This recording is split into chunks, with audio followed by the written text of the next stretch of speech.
fala, quinto ano, tudo bom? Aqui é a tia Bia e hoje é dia de aula de História. Hoje vamos falar um pouco sobre o surgimento das primeiras cidades. O que é importante você saber antes da gente começar essa videoaula? Que tudo que aprendemos até aqui está interligado. Todo o período neolítico, o paleolítico, tudo isso levou ao surgimento das primeiras cidades. Vamos relembrar então um pouquinho desse processo de aldeia à cidade. Como foi essa modificação? Durante a maior parte da pré-história, as populações eram nômades, isto é, mudavam constantemente de uma região para outra em busca de condições favoráveis para sobreviver. As mudanças eram frequentes e apenas os bens necessários eram transportados. Mas, no período neolítico, começou um processo de sedentarização, ou seja, a fixação do homem em um território. A agricultura, a domesticação dos animais, as técnicas de controle do meio ambiente permitiram ao homem permanecer no mesmo lugar por mais tempo. A ocupação mais duradoura permitiu uma nova forma de organização da sociedade e do espaço. Iniciou-se a urbanização, ou seja, o surgimento das cidades. É o que a tia falou para vocês. Todo esse processo do período paleolítico, onde eles caçavam, eram nômades, e depois passando para o período neolítico, onde eles eram sedentários, eles fixavam suas aldeias, formando grupos fixos naquele local. Tudo isso foi fazendo com que aqueles locais virassem as cidades, as primeiras cidades. E é sobre isso que vamos falar hoje, sobre o surgimento dessas primeiras cidades em cada região. Vamos falar um pouquinho de cada povo. Eu quero que você me acompanhe, vem comigo, preste atenção, é um tema muito legal, muito importante. Então vamos lá. Antes de entrar necessariamente nos povos, é muito importante que vocês se lembrem que a agricultura foi o grande marco disso tudo. Por quê? As práticas da agricultura e da criação de animais fizeram surgir aos poucos os primeiros assentamentos permanentes. Contudo, esse foi um processo longo e lento, e nem todos os grupos humanos viveram essa mudança ao mesmo tempo. Ou seja, a agricultura foi o que mudou todo o estilo de vida do ser humano. Só que isso foi acontecendo em diferentes tempos e momentos nas diferentes regiões do mundo. Eu vou falar sobre essas regiões, uma por uma, e vocês vão observar como foi diferente em cada local, mas também tiveram semelhanças entre elas. Os espaços geográficos das primeiras civilizações. Agora a tia vai começar a falar especificadamente sobre cada espaço geográfico e como que começou esse processo de civilização, de cidades e de progresso.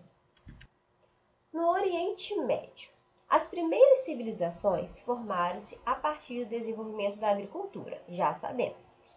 Quando o homem passou a ter uma vida mais sedentária, ou seja, eles não eram mais nômades, por volta de 4.000 anos antes de Cristo. Nesse período, passaram a organizar suas primeiras aldeias e cidades, que eram geralmente muradas e possuíam ruas, casas, construções públicas, templos e palácios. Com o passar do tempo, essas aldeias e cidades foram sofrendo modificações causadas pelos próprios homens e por agentes naturais. Pesquisas arqueológicas indicam que as primeiras cidades ficavam às margens de rios, onde grupos humanos fixaram-se e deram origem às aldeias. Por exemplo, a Mesopotâmia, vamos falar um pouquinho mais à frente sobre ela, se formou próximo ao rio Tigre e Eufrates. O Egito, perto do rio Nilo. A Índia, perto do rio Indo. E a China, próximo ao rio Amarelo.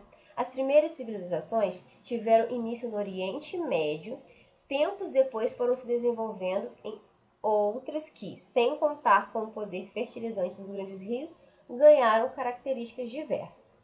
O que a tia acabou de explicar? Que as primeiras civilizações, as primeiras cidades, elas dependiam dos rios, as plantações que elas faziam, porque essas aldeias, essas cidades, elas eram fixadas próximas aos rios. Os rios ajudavam muito no sistema da agricultura. Então, essas primeiras cidades, esses primeiros povos, tinham essa característica em comum. A tia deu alguns exemplos, que vamos falar sobre eles agora. Mas, ao longo do tempo, as outras civilizações não se localizavam nesses locais, próximos aos rios, e nem no Oriente Médio. Então, foram tendo características diferentes e vamos falar sobre todas elas. A tia colocou uma fotinha aí para você se localizar no mapa mundi, aonde fica o Oriente Médio, tá bom? Então, vamos lá. Os povos do Oriente Médio. Agora que você já entendeu que esses povos do Oriente Médio se localizavam próximos aos rios, que a agricultura foi importante, você já localizou onde fica o Oriente Médio no mapa? Vamos falar um pouquinho sobre esses povos. A região do Oriente Médio, local onde encontramos os rios Tigre, Eufrates, Nilo e Jordão, ficou conhecida como crescente fértil, justamente porque eles traziam fertilidade para a agricultura. Esses rios, na época das cheias, transbordavam, tornando suas margens férteis e favorecendo a prática da agricultura. Beleza? Então vamos lá. Povos da Mesopotâmia. Na região do Oriente Médio, encontramos uma extensa planície entre os rios Tigre e Eufrates, chamada de Mesopotâmia. Próximo a ela, localiza-se Jericó, a mais antiga cidade do Oriente Médio. Na Mesopotâmia, surgiram as primeiras cidades governadas por reis que, do mesmo modo que no Egito, controlavam-na e administravam-na, permitindo que seus habitantes pudessem explorar e aproveitar as margens do rio para o plantio. Se você observar bem, a tia está colocando imagens para vocês poderem ter uma ideia de como eram essas regiões nesse período.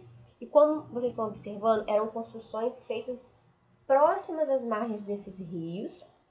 E agora a gente acabou de saber que na Mesopotâmia, próxima, a esses rios que a tia mencionou, assim como no Egito, elas eram governadas por reis. E esses reis tinham o controle de todo aquele povo. Então a gente está conhecendo características específicas desses povos e como se formaram essas cidades e esses agrupamentos. E tudo sempre muito dependente da agricultura.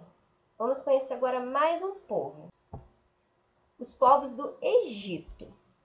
Segundo os pesquisadores, a região, às margens do rio Nilo, começou a ser povoada há aproximadamente 10 mil anos por grupos seminômades, geralmente caçadores e coletores de alimentos. Nós já aprendemos bastante sobre os caçadores e coletores, sobre nômades, seminômades.